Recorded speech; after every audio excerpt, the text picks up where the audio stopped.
नवरात्रि का तीसरा दिन मां चंद्रघंटा को समर्पित है। इस दिन मां चंद्रघंटा की पूजा आराधना की जाती है। असुरों का संहार करने के लिए मां दुर्गा ने मां चंद्रघंटा का रूप धारण किया था। आइए जानते हैं पूजा विधि और चंद्रघंटा कथा।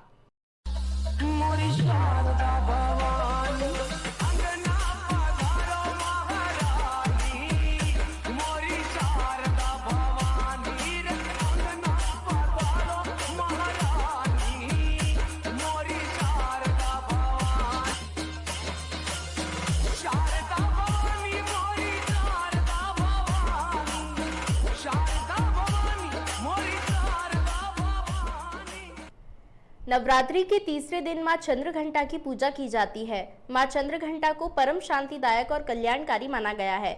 इनके मस्तक पर घंटे के आकार का आधा चंद्र है, इसलिए इन्हें मां चंद्रघंटा कहा जाता है।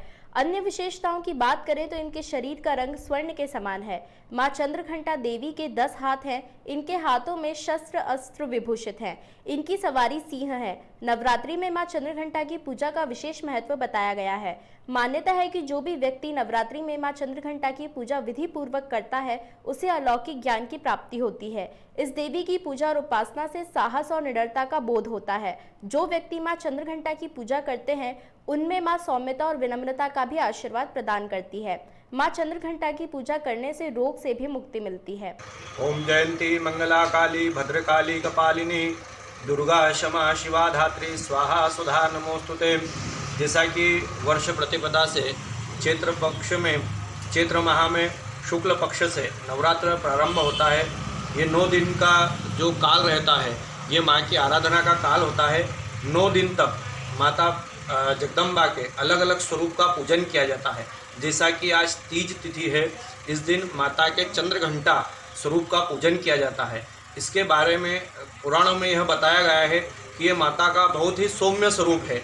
इनका नाम इसलिए पड़ा क्योंकि माता के मुखारविंद पर चंद्रमा सुशोभित है। उनकी देह स्वर्ण के समान सुशोभित हो रही है और माता इस प्रकार भक्तों पर कृपा करती है कि उनके जीवन के जो भी विघ्न है, कष्ट है, उनका निवारण होता है।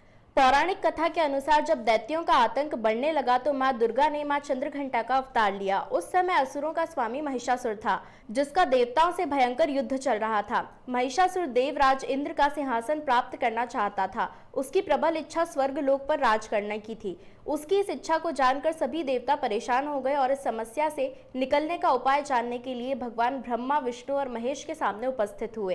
देवताओं की बात को गंभीरता से सुनने के बाद तीनों में ही क्रोध आया और क्रोध के कारण तीनों के मुख से जो ऊर्जा उत्पन्न हुई, उससे एक देवी अवतरित हुई, जिन्हें भगवान शंकर ने अपना त्रिशूल और भगवान विष्णु ने चक्र प्रदान किया।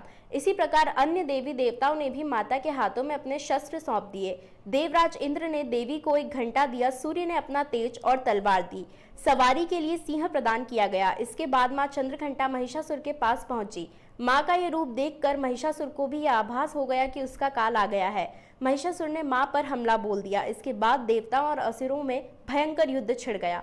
मां चंद्रघंटा ने महिषासुर का संहार किया। इस प्रकार मां ने देवताओं की रक्षा की। पुराणों में यह उल्लेख दिया गया है कि जब पृथ्वी पर महिषासुर आदि दैत्यों ने हाहाकार मचा रखा था, तब ब्रह्मा, विष्णु, महेश ने माता जगदम्बा की आराधना करी और माता ने 9 दिन तक अलग अलग स्वरूपों में उस दैत्य से युद्ध किया और अंत में उसका संहार करके पूरी पृथ्वी पर उत्पन्न जो उपद्रव है और व्याधियां हैं, उन सबका नाश किया। तो प्रतिवर्ष हिंदू मान्यता में चैत्र नवरात्र में माता के अलग अलग 9 दिन तक अलग अलग स्वरूपों में पूजन की जाती है। तीज के दिन मां चंद्रघंटा का पूजन करके और आज के दिन माता से हम सभी लोग प्रार्थना करें कि विश्व में जो यह व्याप्त महामारी है, माता इसका निवारण करें, सबको सुखी रखें, सबको प्रसन्न करें और सबका मंगल करें। जय माता।